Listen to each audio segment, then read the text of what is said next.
Sumainyo ang Panginoon. At sumaiyo rin. Ang mabuting balita ng Panginoon ayon kay San Mateo. Papuri sa iyo, Panginoon. Noong panahong iyon, sinabi ni Jesus sa kanyang mga alagad, "Kung magkasala sa iyo ang kapatid mo, puntahan mo siya at kausapin ng sarilinan.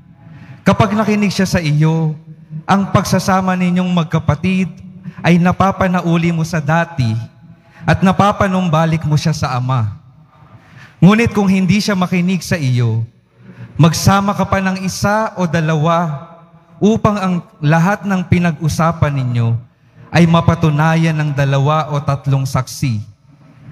Kung hindi siya makinig sa kanila, sabihin mo ito sa pagtitipon ng simbahan. At kung hindi pa siya makinig sa natitipong simbahan, ituring mo siyang hentil o isang publikano. Sinasabi ko sa inyo, anumang ipagbawal ninyo sa lupa ay ipagbabawal sa langit, at anumang ipahintulot ninyo sa lupa ay ipahihintulot sa langit. Sinasabi ko pa rin sa inyo, kung ang 2 sa inyo dito sa lupa ay magkaisa sa paghingi ng anumang bagay sa inyong panalangin, ipagkakaloob ito sa inyo ng aking Amang nasa langit. Sapagkat saan man may 2 o 3 nagkakatipon dahil sa akin, naroon akong kasama nila."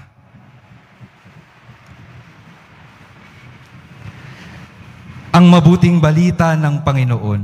Pinupuri ka namin, Panginoong Hesukristo. Magsiupo ang lahat. Magandang araw po mga minamahal na deboto ng Poong Jesus Nazareno.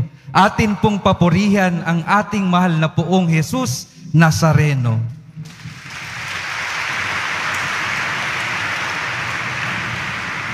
Pakibati po ang inyong mga katabi, magandang hapon. Sabihin niyo po, masaya akong kasama ka. Sana next Sunday ulit. Yan. Mga kapatid, alam ninyo yung expression na ito. Tatamaan ka sa akin.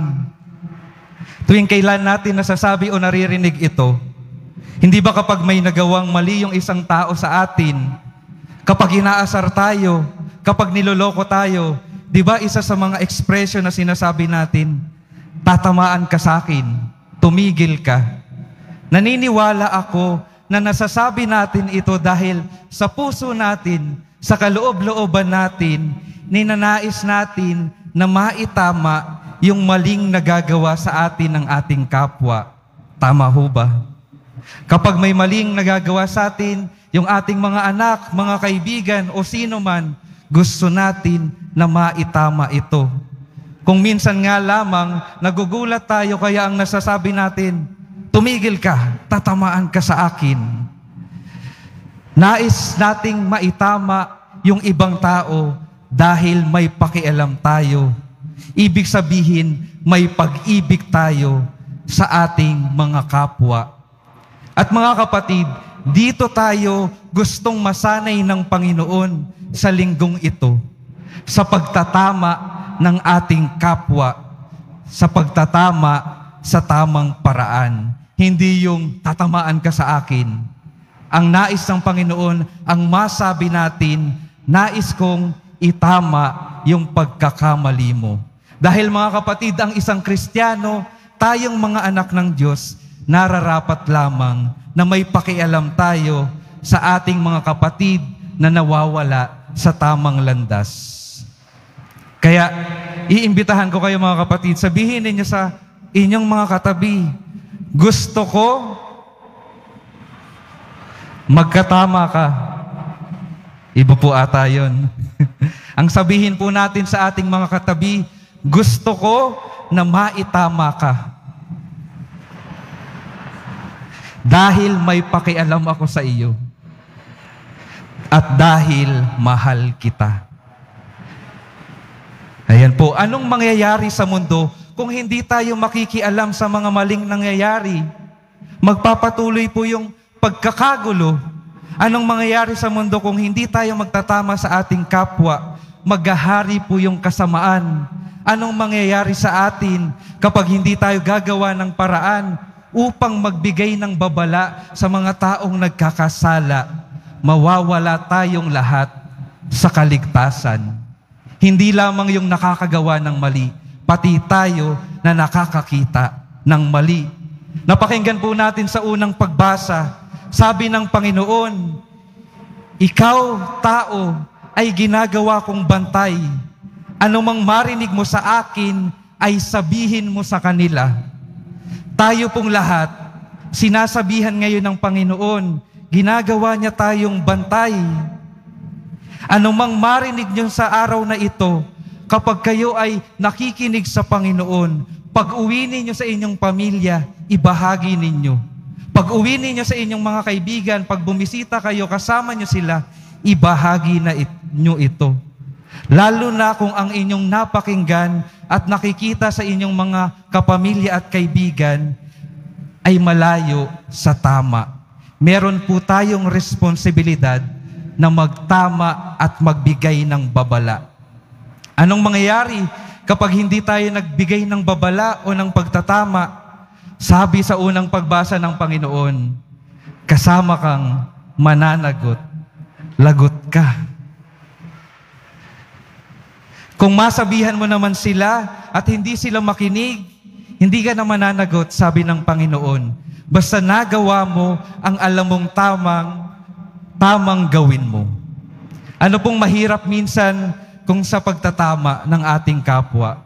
Minsan nahihirapan tayong magtama ng ating kapwa kasi nahihiya tayo kung minsan sasabihin natin, baka masaktan natin sila. Baka masira yung aming ugnayan, yung aming pakikipagkaibigan. Pero mga kapatid, tandaan po natin, kung tunay nating mahal ang isang tao, kung mali siya, magmamalasakit tayo dahil nais natin ang kaligtasan ng buhay niya. Kaya pakisabi po ulit sa katabi ninyo, mahal kita, kaya itatama kita. Makwento ko lang po, meron po dati, isa akong kaibigan, matalik ko po siyang kaibigan, okay naman siya noong una, tapos umabot sa punto na namamangka na siya sa 2 ilog. Nanloloko siya, 2-timer siya. Nung nalaman ko na gano'n na siya, ang ginagawa niya, nabagabag po yung aking kalooban. Inabot ng ilang buwan bago po ako nagkalakas ng loob na sabihan siya. Kasi nga, iniisip ko rin na baka masira yung pagkakaibigan namin.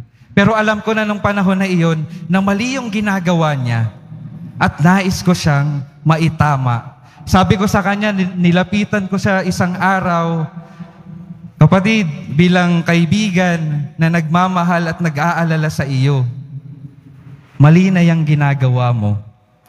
Ang tugon niya sa akin ay pagpapasalamat at pagkatapos nun ay hindi niya na ako kinausap ng 1 taon. Minsan po, mahirap at masakit yung resulta ng pagsasabi ng tama. Sa loob ng panahon na iyon ay hindi niya ako kinausap, and after a year, lumapit siya sa akin.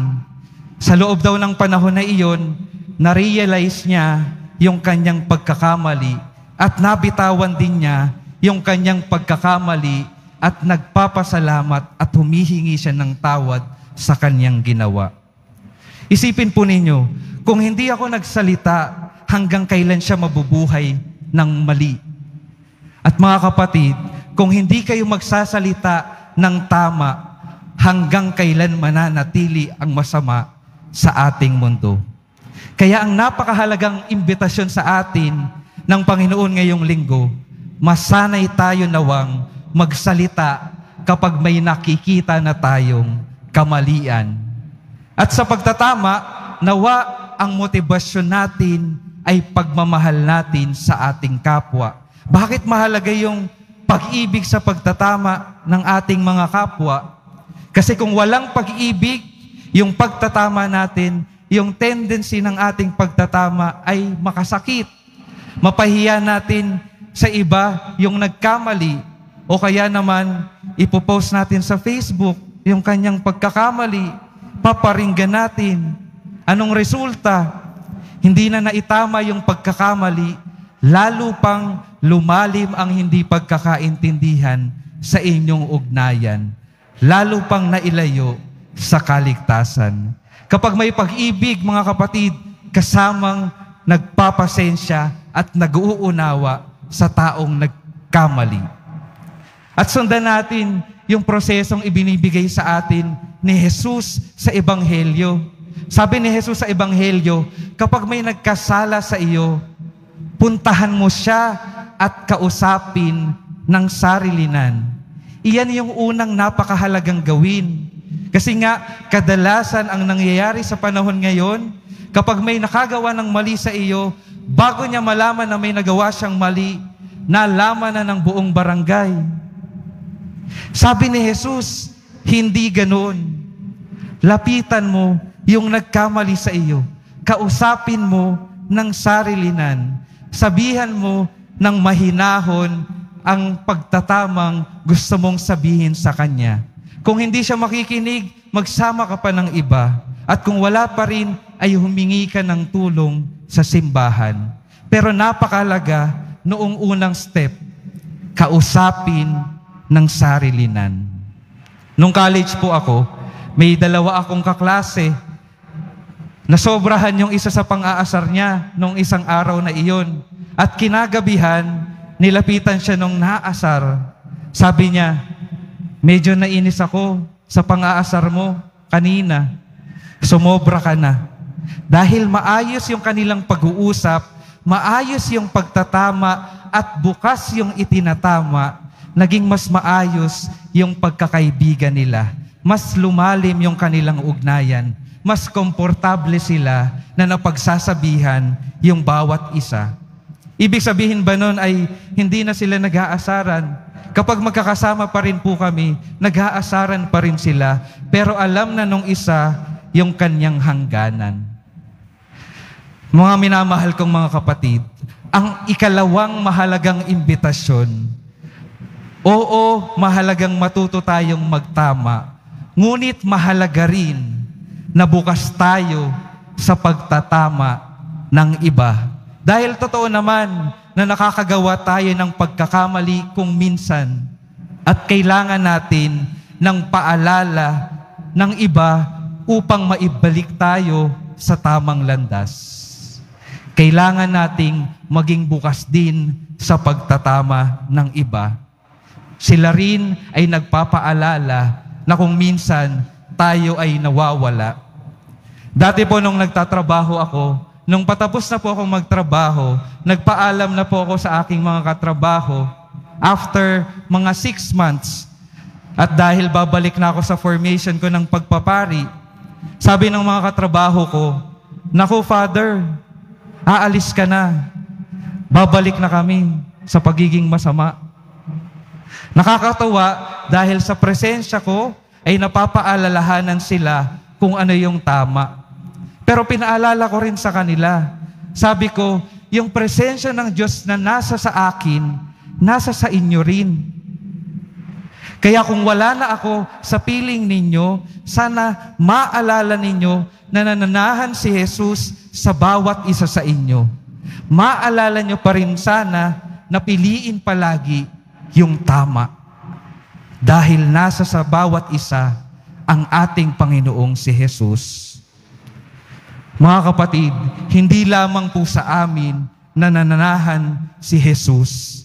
Hindi lang kami ay ang may responsibilidad na gumawa at magpaalala ng tama. Lahat po tayong nabinyagan, tayong lahat ay tahanan ng Poong Jesus Nazareno. Tayong lahat ay may responsibilidad na gumawa ng tama at magpaalala ng tama. Kaya ang panalangin natin sa linggong ito, mga minamahal kong mga kapatid, nawa bigyan tayo ng Panginoon ng lakas ng loob na baguhin yung ating mga kamalian. Bigyan tayo ng Panginoon ng lakas ng loob na itama rin ang kamalian ng iba. upang mapayapa tayong lahat na makapaglakbay kapiling ang poong Jesus Nazareno. Amen.